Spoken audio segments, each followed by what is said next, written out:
It's Joy again, and I'm here today with a spring makeup look. These are using the new MakeupGeek eyeshadows I received, the part of the spring bundle they had, and they're changing them out every so often. So you may not get the exact same shadows, but you can. I believe that they are all available as individual shadows if you cannot find all of them. And I will have everything listed down below. I'm also using one of the new Milani palettes. It's the blue palette because I love the gray in that palette. And so if you cannot or do not have that Milani palette, just get a medium gray shadow and that should do just right. Doesn't matter if it's shimmery, unless you like shimmery, or matte if you like matte. So just follow along. Oh, I'm gonna look really close and personal. I already have my foundation on. I already have my blush on, my contour at the beginning of this clip, and my hair is in a front roller because otherwise it just looks really terrible when I pull it out of any headband or anything back. My hair just tends to conform to whatever I put it in really quickly. So keep that in mind. I also have an eyeshadow primer on, the Too Faced eyeshadow primer, and a neutral eyeshadow. Right now my favorite go-to one is Blackbird Cosmetics Half Full, and I will have that as well listed below. So let's talk to you in a minute, and here we go. So for today's look, I'm going to use the Milani palette. This is the Everyday Eye Smoky Essentials, and I'm going to be using the cream of that palette just all over the lid. Even though I already put a base down, I want a little bit more so I could blend more easily. This will allow the shadows to go on real easy. And now I'm going to use Sorbet. It's part of that spring bundle from MakeupGeek. And I'm using a Morphe crease brush. This is the M330.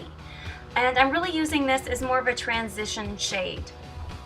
Of course, then I have to do the other side. Always gotta make it even. That's what's hard about the eyes, gotta make it even. Now I'm gonna go into this grayish brown color, it's more gray than brown, called Bedrock. And I'm using the same Morphe crease brush just because it's easy to use and very easy to blend. And though I'm putting this more towards the crease, I'm also working that color then up into our Sorbet transition shade. And we keep blending.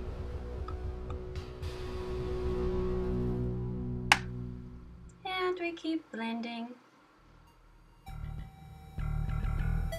And then we check and make sure we're even. I realize I've got to darken up this right outer corner, no, outer edge a little bit.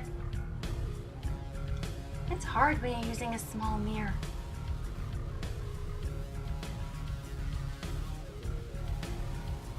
Yeah, looks okay. Now we're going into the star of the show. This is Daydreamer. It's a very beautiful lavender purpley color, and we're going to put that all over the lid. I'm not putting it on as much the outer corner of the lid because I'm going to use a gray in that corner, but I want this to be the definitive star of the show. Now we're going into that Morphe palette and we're using that middle gray color, and we're going to use this for a bit of definition. We're going to put it on the outer corner, and I'm using a Morphe, actually I'm sorry, I lied. This is a Royal and Langennickel pencil brush. I don't even know if I'm saying, am I saying that right? I'm not even saying, yeah. And this is from the Evolution line. I really love it. Now I'm using an e.l.f. crease brush just to blend that outer, whatever's in the crease all together. Now I'm going back in with that Royal brush, and I'm using that same gray color to add some line to the bottom of the eyelids. And we gotta do the other eye. Go figure.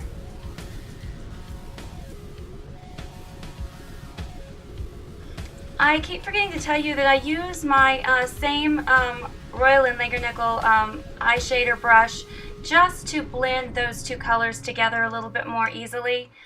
You can use your finger, it doesn't matter.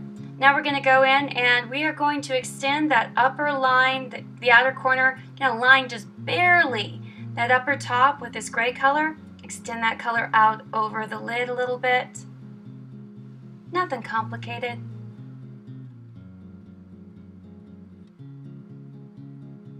Now I'm going to use the Prestige eyeliner in black. And this eyeliner is great for tight lining.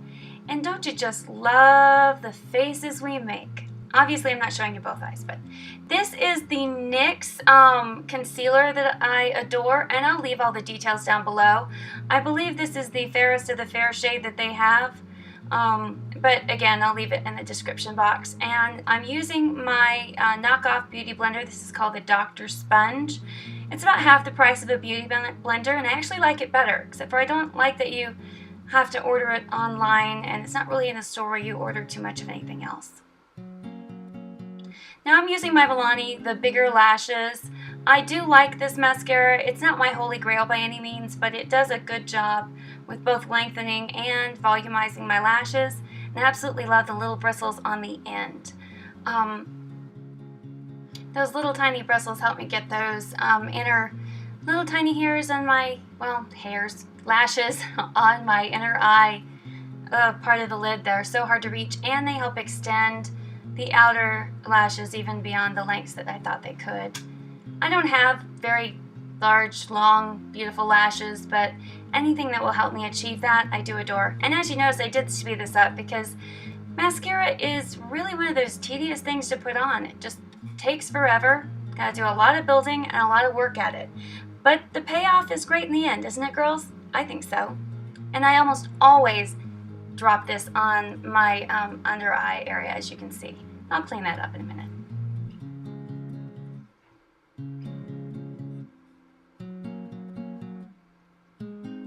Now I'm using an e.l.f. waterproof and lengthening on my lower lashes. I don't know why all mascaras have started to flake on my lower lashes except for something that's waterproof. And I really only like putting waterproof on my lower lashes, unless I know I'm really going to be getting wet that day. And now I'm going to undo my hair and really enjoy the fact that my forehead lines aren't showing again. That was it. So I hope this was helpful, and just to give you guys an idea of what to do, I didn't do any winged eyeliner, not only because I'm terrible at winged eyeliner, but also because it's just not practical for my day-to-day routine. My makeup doesn't always stay where I need it to stay, and so I don't like to do extra little things that make it tough. I do like a mini wing every now and then. But one of the things I'm liking lately is not putting an extra amount of fat eyeliner on my upper lid. And the reason I'm really enjoying doing that is, or not doing that, however, I want to say that right now, is because now my lashes actually look bigger and my eyes actually look wider a bit. And I know I'm not getting the uplifting thing of a winged eyeliner, but well, you know, you kind of gotta either take one or the other. And I'm kind of liking the wide open spring look that's not too heavy on the eyes. So here you go. Spring look right from me. And if you want more tutorials, because I'm trying to hone in my skills on this, then you just let me know. Take care. God bless you. Hello to all my new subbies. I'm so pleased that you're here and great to get to know you better. I hope so. So leave a comment down below. Let me know what you want to see, and I'll talk to you soon. Bye.